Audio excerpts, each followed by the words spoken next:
Adolfo is an associate professor at the Federal University of Technology, and he's also a creator and co-host of the Elixir and Foco podcast. I hope I pronounced it right. And this podcast is about Elixir and the Beam in Portuguese.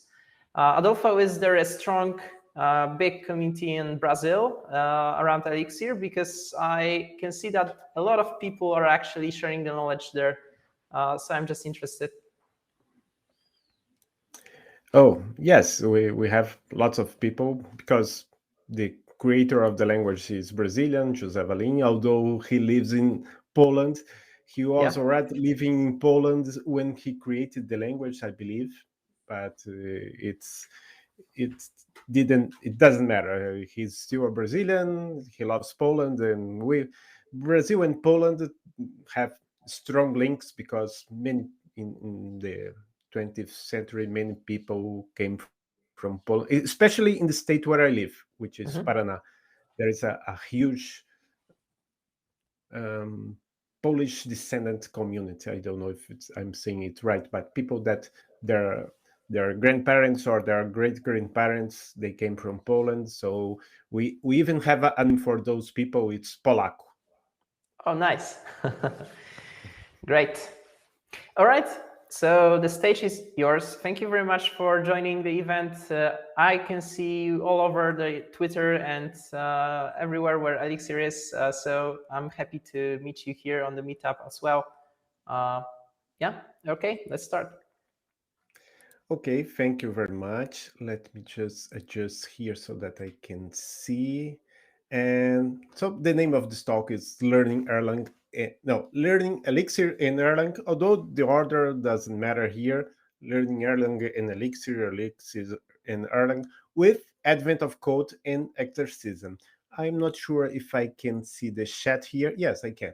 So if you have already solved one of the challenges of either exercism or advent of code or both, please type AOC for advent of code, exercism for exercism, or both for both.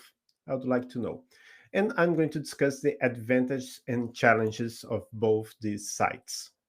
So the script, I'm going to talk a little bit about who I am, what's advent of code, what's exercism, what's good, bad in AOC and exercism, and how to use AOC and or exercism to learn Erlang and or Elixir. And Chris King said that he coded along with Jose and AOC. Yes, I'm going to talk about Jose Valim and his live streams solving advent of code challenges. So as it was already said, I'm a professor at the Federal University of Technology here in Paraná, Brazil. It's a public university. If some of you is a student in Poland, you can spend a year here in our university, and it's going to be free, no tuition.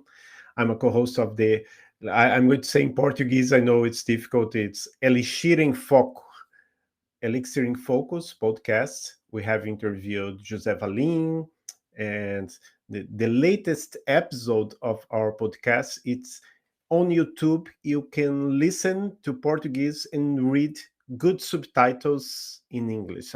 These are not the subtitles that are generated by YouTube, but good subtitles that we paid to add it. So go to our Elixir in Foco YouTube channel, and it's an excellent episode on Elixir Code Smells. I'm a member of the Education Working Group of the Erlang Ecosystem Foundation. I have a YouTube channel in English, in Portuguese. I'm on Instagram, Telegram, GitHub, even TikTok, but I'm mostly active on Twitter. Which are the difficulties in learning Elixir and Erlang? You don't have to be embarrassed. I would probably do much worse pronouncing your name. And the difficulties in learning Elixir and Erlang, of course, there are the common programming pitfalls. And but of course there are some pitfalls that are specific to Elixir and or Erlang. Functional programming concepts, syntax details. For instance, where do I put the dot in Erlang? Not knowing the best practice of the communities, because sometimes the community does it in one way and you do it in other way because you are used to how can I say, you suppose you come from Java and you start programming Elixir. Maybe you bring some you do some things in a more Java way than in an Elixir way. And of course, concurrency OTP, it's difficult by itself, and there's nothing that can help you other than learning the concepts and practicing. But even for that, especially Exercism can help you.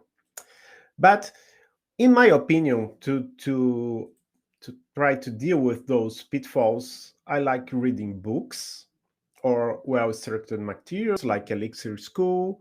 It's great to have a mentor if you can have a mentor that can help you learn the language. Gustavo is a great mentor. Chatting with other people, participating in the community, Elixir Forum, Erlang Forums, Twitter. These are the Twitter hashtags people use for talking about Elixir and Erlang.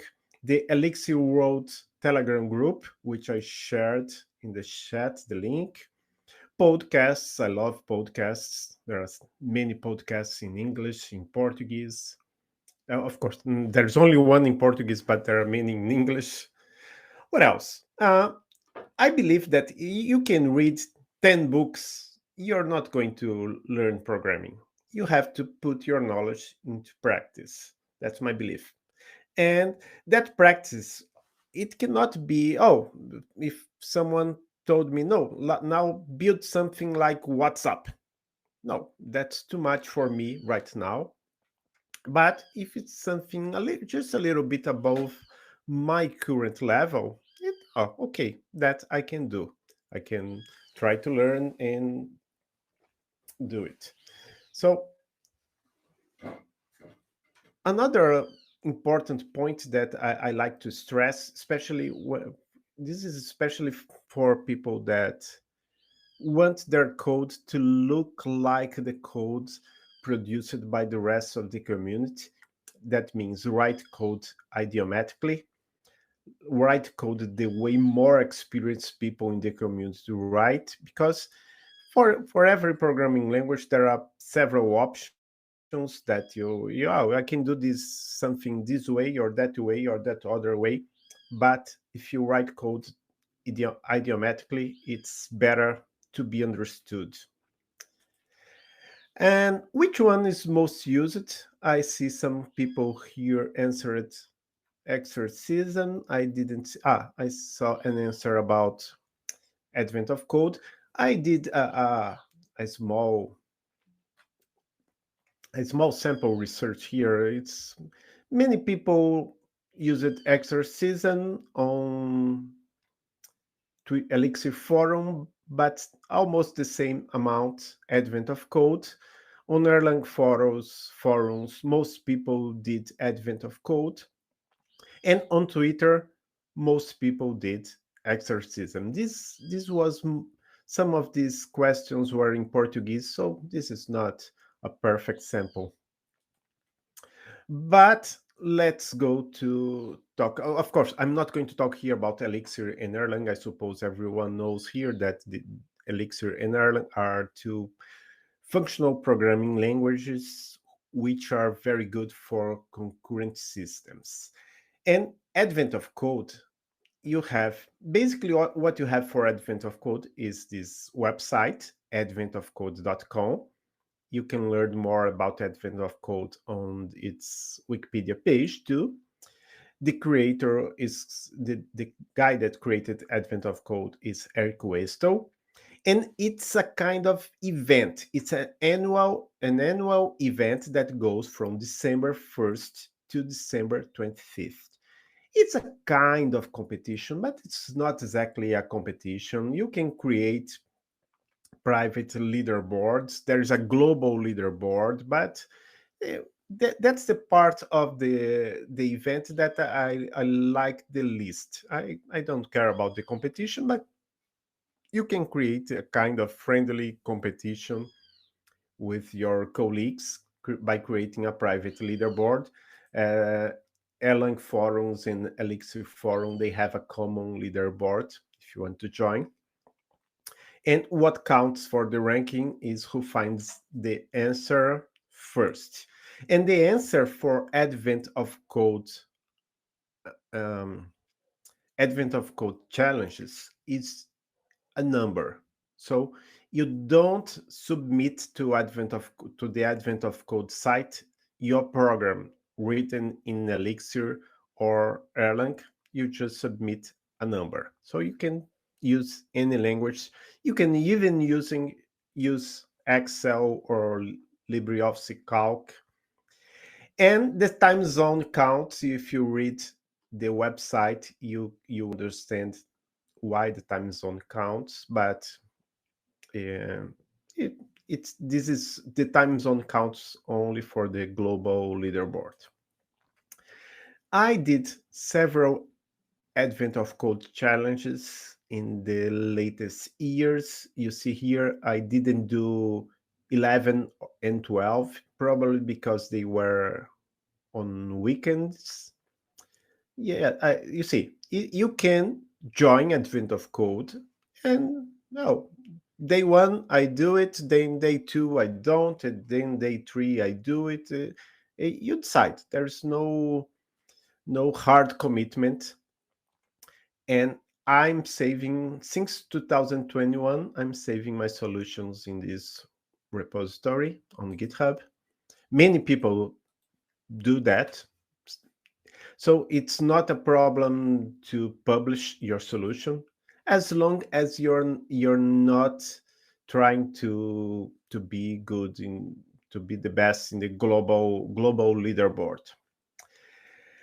How how does it work? So for each Advent of Code challenge, there is a relatively long description. Maybe sometimes it's 600 words, 500 words.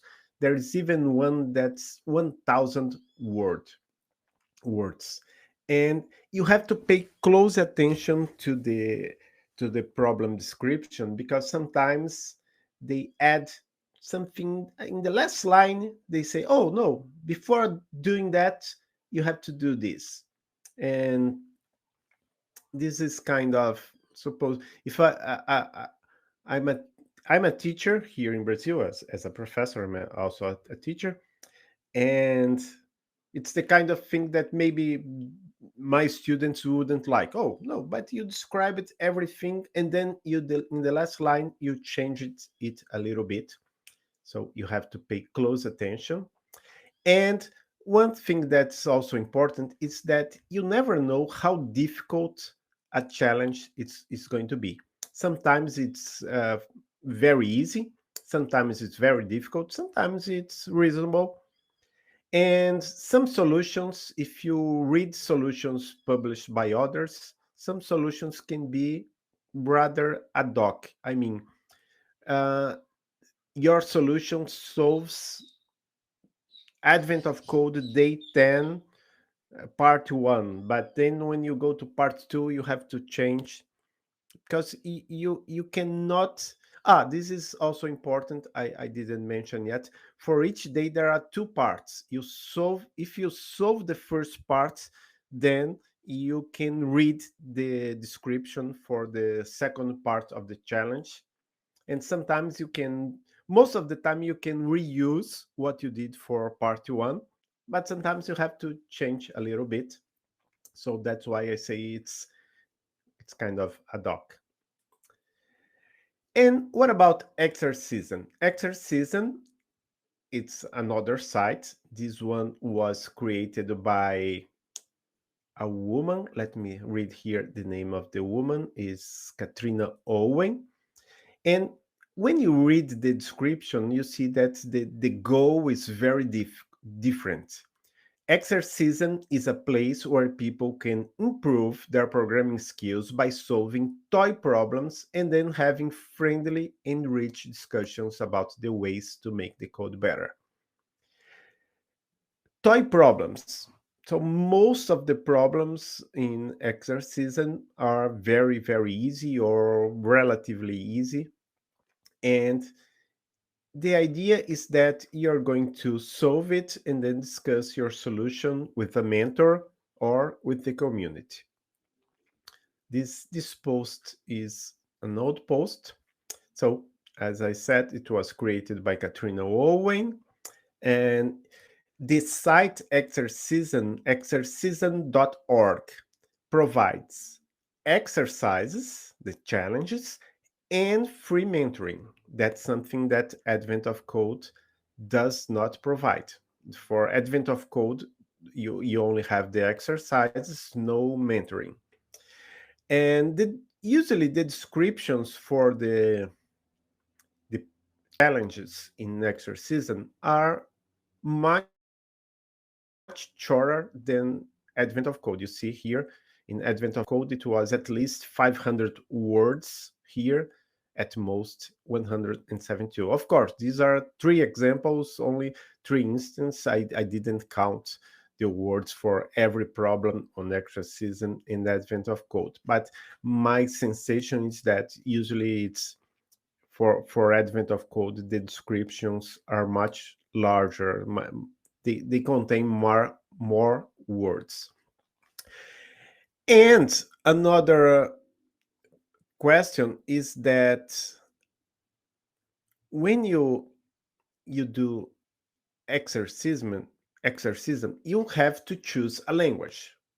You go to exercism.org and then you have to choose either Erlang or Elixir. You have to choose a language for which there is a track. You cannot choose an exoteric language that no one has created a track on Exercism. So there is a limited amount of language that you can choose. For Advent of Code, you can choose any language.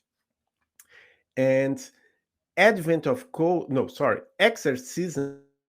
provides you with tests for your programming language. So you have just watched a talk by Gustavo on TDD. I would say that it's not expected that you do TDD with Exercism. Why? Because they already give you the tests. So why am I going to write a test when Exercism gives me all the tests I need to solve that challenge? I heard that some people do it. They say to their students, so write the tests, then you read the tests that the platform gives you. But the usual path is you have already the tests and then you write the code to pass those tests. So that's the usual path, the thing that most people do. The current version of Exercism is version 3, so they are updating every few years. They update. I'm a user of Exercism since version 1, but they have 3 versions. Here, the links are broken to 2 links, but it's the same link. And version 3, it was a big improvement on version 2. There's many features that were not present on version 2. Here it's a mentoring example. I'm a mentor also on Exercism. And this is a point that I would like to stress because sometimes people don't want to use mentors. They only want to read the solutions from other people. That's possible, but I advise, at least for those problems that you find hard ask for a mentor. It can be a very fruitful discussion. Here is an example. I'm discussing the solution from one of my students, and this is the view of the mentor. This is the code. Left side, it's the code that the student. Let me just do something. Yes, here. Let me see if I can. Oh, you cannot see my mouse, right? So yes, the left side is the code that the student wrote to solve the challenge. And here on the right side, that's me, the mentor, talking with the student. So I'm saying, oh, do this, do that. You could do this in a more idiomatic way. So that's what I like exercism. You can learn a lot, not only by solving the exercise, but also by discussing your solution with your mentor. For instance, here I told the students, please remove these comments. And why do you need this? You could use more pipes.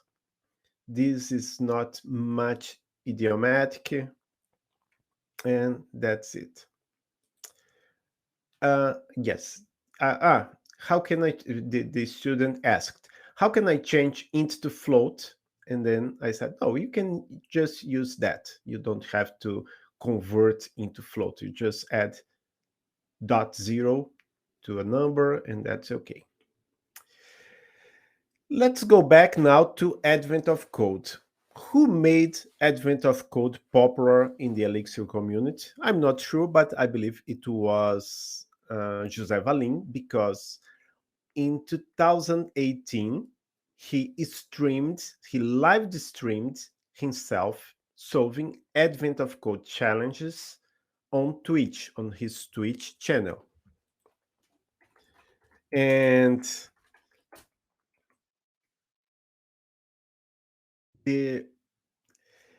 one of the ideas that José Valim did is he did it, for instance, on December the 2nd, he solved the exercise from the previous day, because he said, oh, no, let people solve by themselves on day one. And then the next day, I'm going to solve day one. And he did this again in 2021. And I remember watching his Twitch live streams in 2018 and thinking, wow, there are many functions on Enum, on the Enum module, that I didn't know. I would have written a function for that, but there's already a way to use an Enum function for solving that problem. So in 2018, Valim did some exercise. They're on his Twitch channel. And in 2021, he did it again, but now using Livebook. So he solved all his challenges. He didn't solve the 25 challenges, only a few, maybe 10, 12, I'm not sure. And he did it using Livebook. And there is this guy, Sekun. He created for each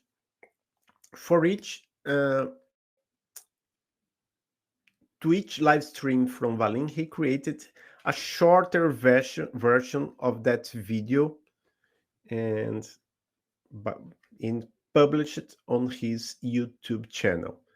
He didn't publish all versions for all Valim's videos, but I believe maybe 7 or 8 of them. You can support Sikon here.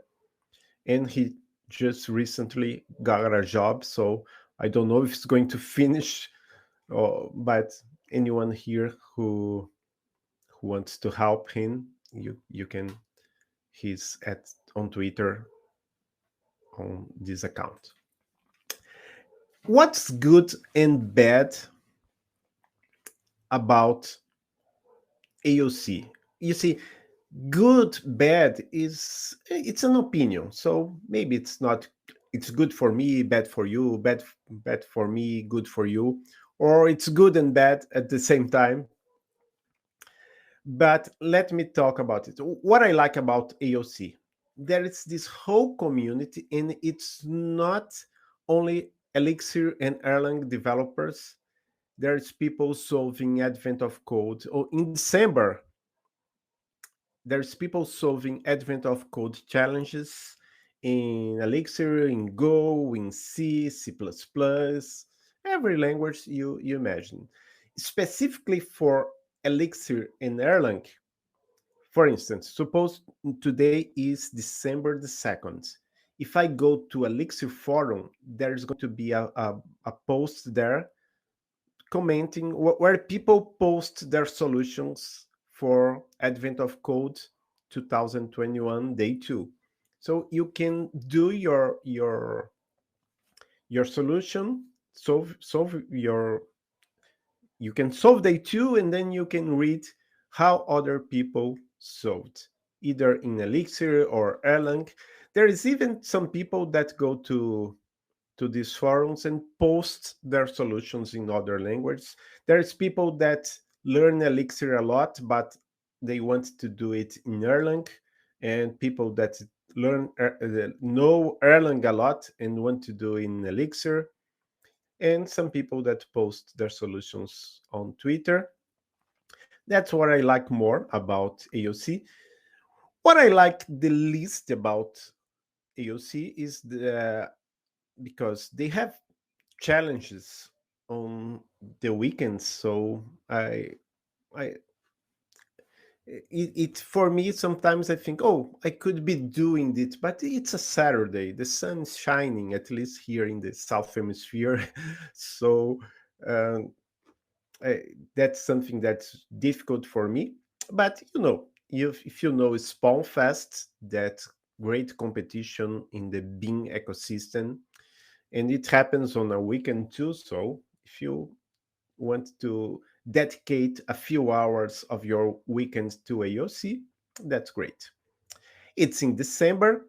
You see, December in the northern hemisphere is winter, right? Yes, most it's autumn, winter. Here in Brazil, it's spring, summer, so it leaves you less inclined to separate your 3 hours to to do Advent of Code. And one thing that really I really noticed after a few, not the first day or the second day, maybe around the day 10, some of the challenges require a lot of prior knowledge. And this prior knowledge usually comes from having participated in programming competitions. So if you, oh, I did, when I was in college, I did participate in programming competitions. So maybe AOC is a great option for you. If you didn't, maybe you could first try to learn the algorithms they use in programming competitions, or even better, maybe by trying to solve an Advent of Code problem, you can search for the solution and learn these different algorithms for solving the problems. And one last point is it I wrote here as a question, because if the solution is only a number, what's the incentive I have for writing readable code? Because as long as the problem uh, is solved, my code can be all mixed, everything mixed up like a spaghetti code. So maybe there's one problem. You can't do that on Exercism, because if you do that, your mentor, or at least if you're a mentor, your mentor is going to say, no, your code is not good. And what's good and bad in Exercism? Mentoring, as I have said, I have learned a lot from my mentors on Exercism, Elixir mentors. In Erlang, I kind of have a private mentor there. It's Brujo Benavides, because almost every time I post a solution there and I ask for mentoring, Brujo Benavides, which is a guy from Argentina but who lives in Spain and works at Next Row, he mentors me and he helps me a lot. He's also part of the education working group of the Erlang Ecosystem Foundation. And I like that Exercism gives you the tests so that you know quite easily if your solution is right or wrong. And this new version of Exercism gives you automatic feedback. So even before you submit your solution to a mentor, the site says, "Oh, you didn't use this variable here. Oh, this this function here could have a different name." So there is a kind of automatic feedback before you send your solution to the mentor. And what is, between quotes, bad in Exercism is that the tests are already there. I wrote here that it's impossible to do TDD, but that's not exactly true. You can do TDD. I mean, you can write the tests before writing the solution, but you are kind of incentivized to not write the tests because you already have a good set of tests for your solution. And there is some debate going online if version 3 discourages mentoring. Some people think it discourages. I just before this talk, I went to Exercism to see if there was anyone on the Elixir track that wanted mentoring, and there was no one. I don't know if that's because people are not asking for mentoring anymore, because now to ask for mentoring, you have to have a certain amount of points there, or if it's because now there are many more mentors than before. Anyone can be a mentor. I'm a mentor there. So a few times I went there and I tried to mentor someone, and I saw that the person that wanted mentoring knew more Elixir than I did, so I couldn't help much. But I did it for my students, so it's possible to be a mentor. Even if you are still beginning, you can be a mentor. And what have I learned by doing Exercism in Advent of Code? Not only by doing, but there is a podcast called Elixir Wizards, and in the latest episode, I'm not sure it was the latest, but it was a person called Max, and that person said that, oh, sometimes you can learn by reading other people's solutions to Advent of Code. You don't even have to solve the problem. You can just say, oh, let me read Advent of Code Day 10, and now let me try to understand the solution. Why? Because in programming, sometimes people spend a lot of time reading other people's code. So it's also important to develop that ability, that skill of reading other people's codes, of trying to understand what people mean by that code. So that you can also you can read other people code, you can watch Valim solving a problem, you can learn a lot by that.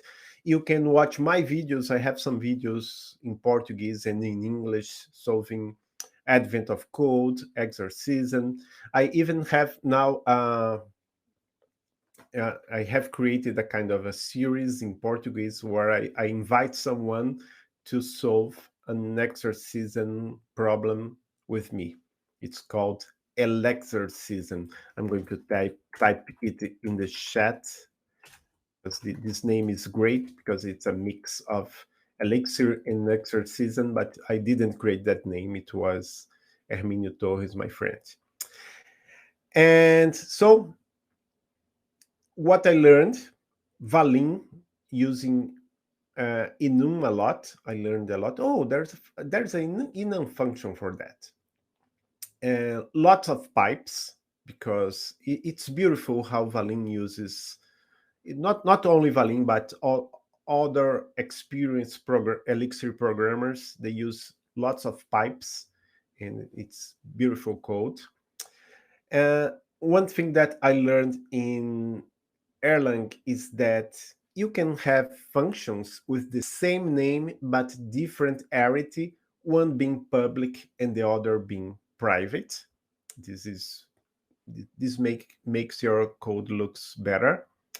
You can use list in Erlang. There is several ways to do list comprehensions, like here, where you see uh, I have a string, and then I split that string. This is going to produce a list, but this list can have empty spaces. So this is going to remove the empty spaces from the list, and I am going to apply a function called command to every element of this list. There's many uses. Recently, I read a blog post about list comprehensions in Elixir. It's also on my YouTube channel. That's the video of me commenting that blog post. So many things you can do. Uh, you can use case in Erlang, and it's much better than using if, or sometimes you cannot use pattern matching in the function clause, so case solves that. And as already said, you can read, understand, and run code from others. That's a good exercise too. Sometimes I solved my challenge for that day, and then I went to Erlang forums and I tried to understand other people's code, and I couldn't. So let me download it, let me see what's missing, why can't I understand what is this guy doing here, let me extract this part of his code into a function. It's a good exercise too. uh, I learned to use this function. This is Erlang split, and it splits a string based on a regular expression. So this is re split. And how to use, I have a kind of a proposal for using Advent of Code to learn Erlang and or Elixir next December.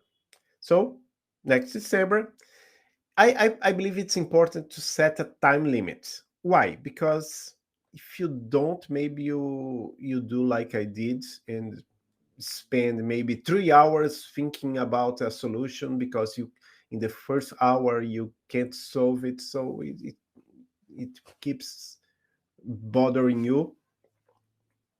And if you can do both tasks, because for every day in Advent of Code you have 2 tasks, if you can do both tasks for the day, great. And if you still have time, read other people's solution on Elixir forum, on Erlang forums. If you can't, give up, and either give up or try to complete in another day, because it's very time consuming sometimes. And what about Exercism? I suggest you join both tracks. Most people only join the Elixir track, but not the Erlang track. I suggest you join both tracks, and I suggest you ask for mentorship whenever possible. What do I mean by that? Because sometimes I have seen some solutions published, and people, they didn't write great code, but they gave up. I mean, they could have learned more if they had a mentor, if they asked for mentorship. So that's what I suggest. Take a look at other people's solutions. I believe this is very important, even if you are mentored. And share your solution on the platform, because this is not mandatory, but I suggest you always click and say, oh, I want to share all my iterations for this problem. As final tips, I would say that using Advent of Code in Exercism is a kind of way to do the habit 7 of the seven habits of highly effective people. Sharpen the saw.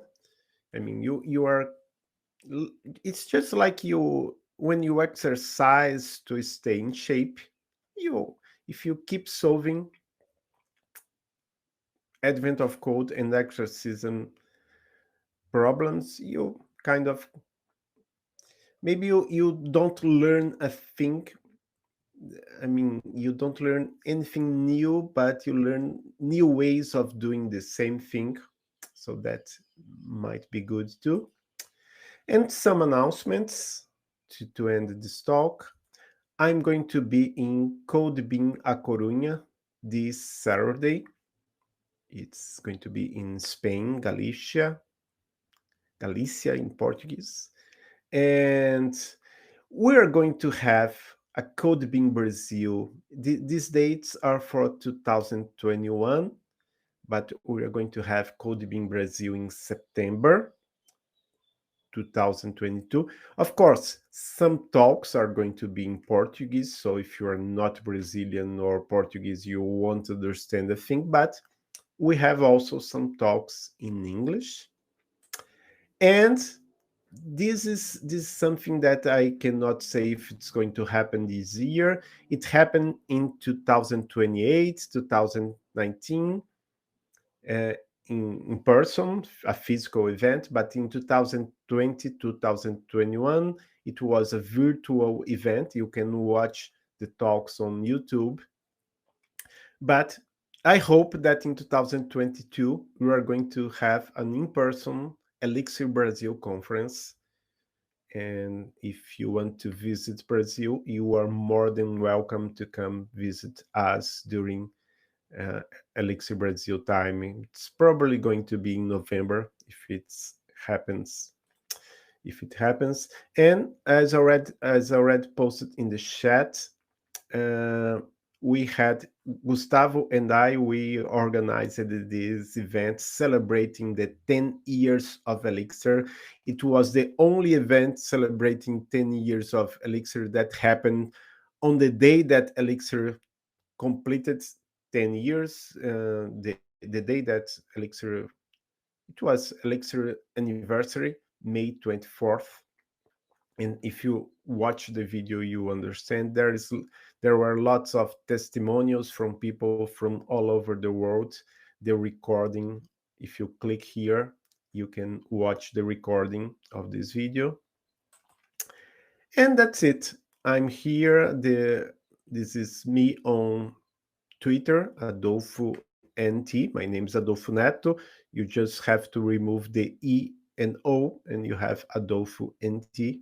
This is my website, a QR code, and these are the slides for this talk. Thank you very much, and I'm here for your questions. If you have some, if you don't have, we can chat a bit about anything. Thank you very much, because actually there are a lot of people who are just starters in Elixir.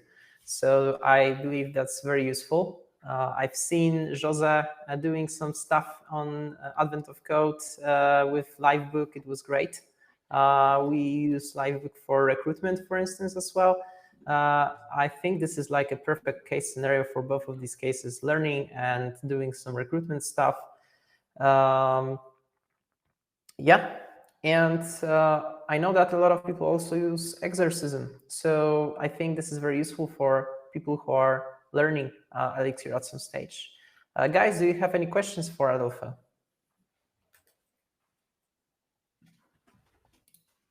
let's move on to Q&A maybe. This is an old question. Okay, so we have a first question. Oh, this is a good point. No, you can go to the Advent of Code site right now and solve some problem there. You don't have to wait for December.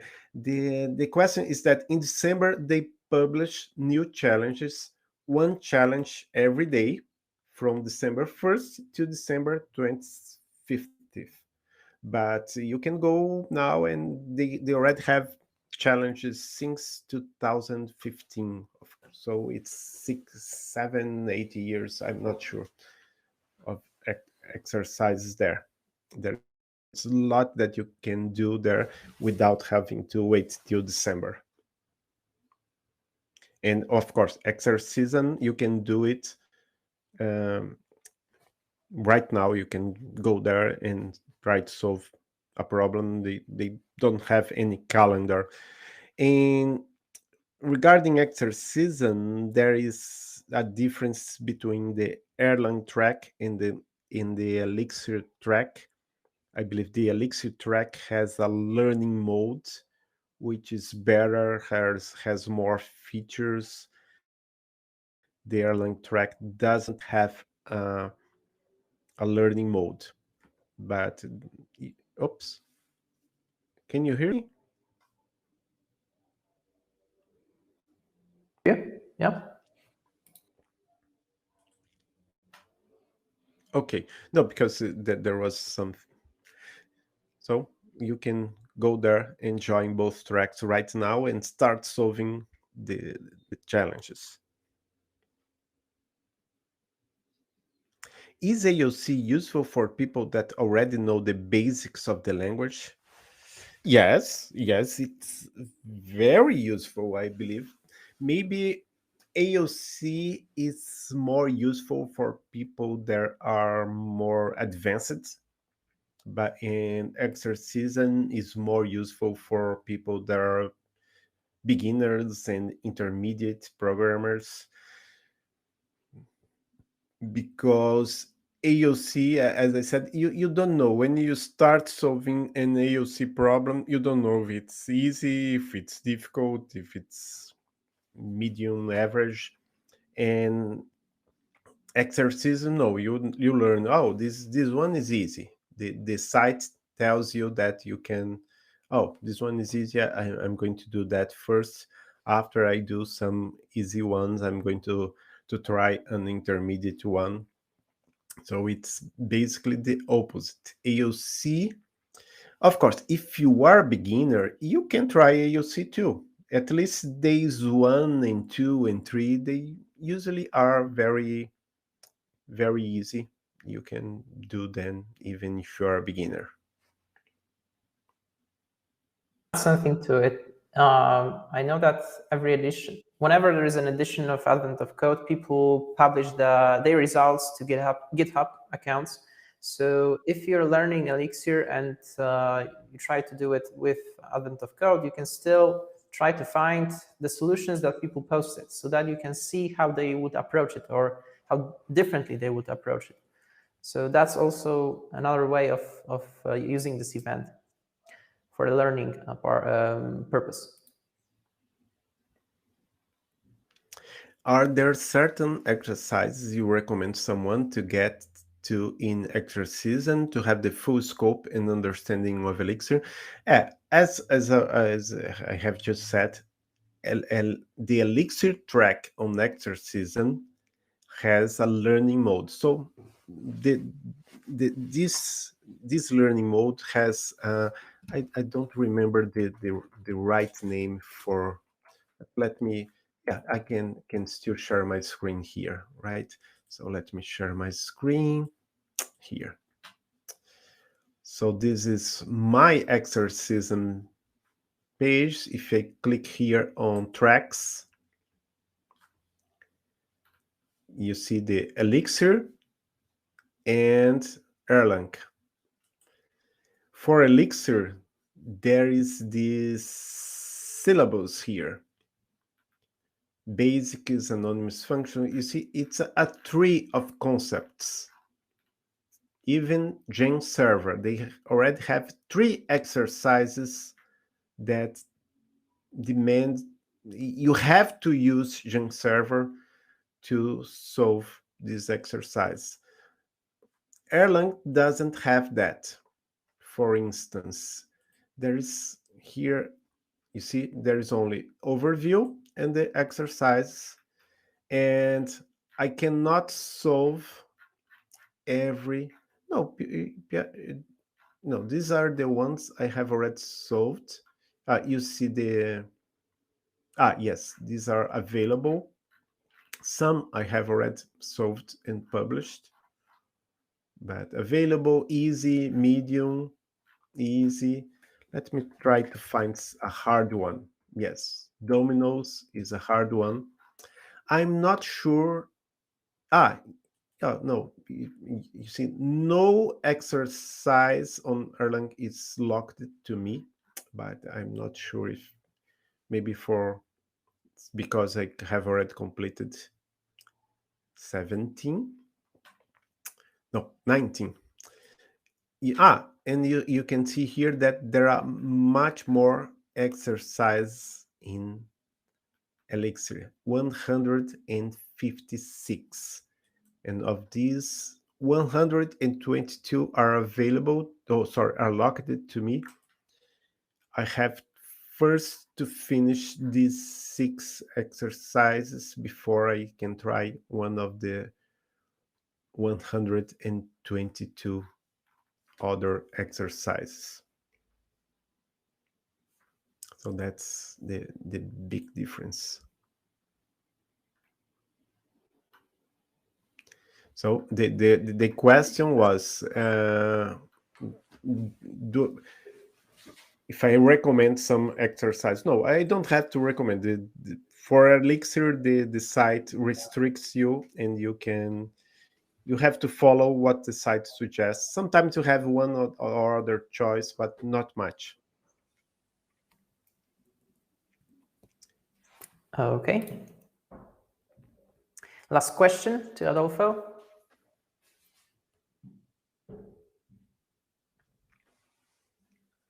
Where is the question? I'm asking whether there is any last question someone maybe has, but because I saw a comment here. Yeah, there is a comment. I'm not sure if it's a question. Yes, one problem should have more than one solution. Yes, that's true. That's one of the good things about Exercism, is that you can see in the Exercism site, many solutions from many different people. For Advent of Code, you have to look for other people's solutions elsewhere. You have to go to a forum, to Twitter, to GitHub. But on the Advent of Code site, they publish no solution. And performance-wise, quality-wise, and standard-wise, yes, that's it. Sometimes you see that some people, they want, because yes, that's a point that's important too, because the input that Advent of Code gives you, they provide you with an input, and for a specific problem, if your solution is not it let me explain another way. Sometimes there is an easy solution. It's easy to write the algorithm, but it's not performant, so it's too slow for your input. So sometimes you have to do the difficult way, and you have to write code that is performant, that has good performance.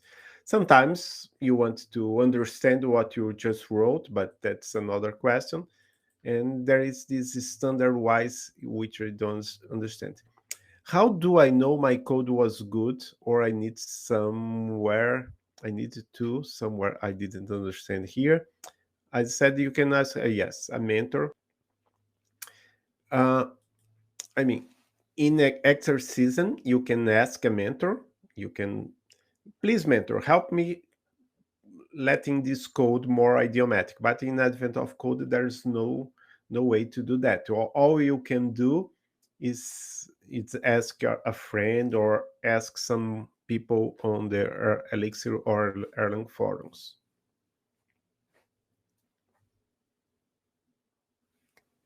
Okay, so the last final question will be from me. Do you teach at the university in Elixir? Are you using Elixir, meaning Oh, at the good lessons? question. Yes, I'm a professor, and my main courses here, my main areas are logic for computer science and software engineering. So I teach an introduction to functional programming course, and I use Elixir that. But you see, how can I say that? It's not mandatory, it's optional. The students, if they want to attend this course, okay. If they don't want, that's okay too. So usually I don't have many students for this course. I'm going to offer this course again in September. If you follow me on Twitter, I will probably post there. So if you are an undergraduate or graduate student anywhere in the world and want to attend my course, it's probably going to be online. We use Google Meet, and I have had some students from Europe last year, one from England and one from Italy. And in this introduction to functional programming course, what I try to do is I try to present not everything that functional programming the functional programming paradigm has, because it's too much, but only the parts that are relevant to Elixir and Erlang. And I use Elixir as the main language, but I could be using Erlang or Haskell. But yeah, I'm not a big fan of Haskell, so that's why I like Elixir, and then I use Elixir to present the main concepts of functional programming languages. All right, thank you very much. It was just out of curiosity, because I know in Poland they sometimes try to use it, but I was curious whether you're using it also. Yeah, just a final point, because there was an interview, I believe it was in the Elixir Wizards podcast with that guy. He's from Poland, the creator of Livebook. What's his name? Yeah, I You were believe I believe I believe he was still a student when he was doing the first version of Livebook. Yes. So the question is that he explained that he learned Jonathan Klosko, or Jonathan Klosko, and he explained that he learned. I'm not sure if I believe it was El- Elixir, but the professor told him, "Oh, you can choose either Elixir or Erlang." I'm going to leave a link to that episode so that everyone can learn more about this great guy, the creator of Livebook. Okay, thank you very much, Adolfo. It was a pleasure to hear about these two ways of learning Elixir. A lot of attendants are usually beginners, so yeah, community. If you'd like to thank Adolfo, feel free to write it in the comments section.